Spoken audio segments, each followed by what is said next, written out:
So this is my Lego oscillating 3-cylinder engine. Yeah, this thing's quite big.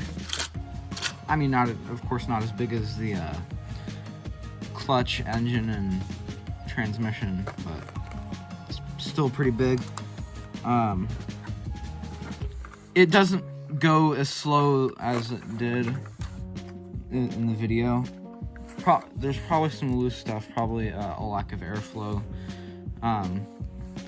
But yeah, so this is the engine. I just built this shortly after I completed my 2-cylinder engine, which I'm not gonna make a video on, because I was like, why make a video on a 2-cylinder engine? But I might, or wait, yeah, but because I already made the V-twin, which is a 2-cylinder.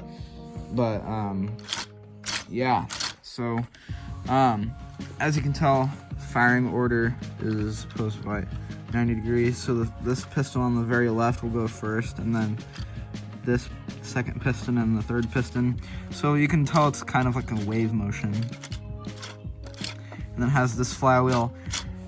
It will run with a smaller flywheel and bigger flywheel, but I choose to use this flywheel because it runs best with this flywheel.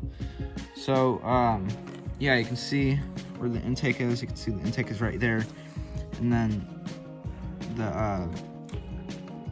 there's an intake right here, and then it stretches around, and then there's an intake right here, and then right here.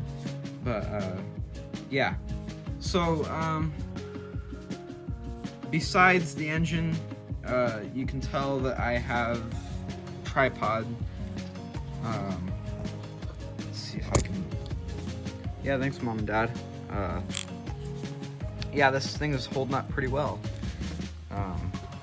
And then I also got a green screen, a white screen, and a black screen. Right now I'm using my white screen for my showcases, and yeah, so you can tell this is going to be a lot better quality, and you guys know that I only want the best quality for my videos and for you guys. I also got a new camera. I haven't been really able to make a video with this yet. Yeah, I'm having difficulties exporting the videos to my computer, which is in the background.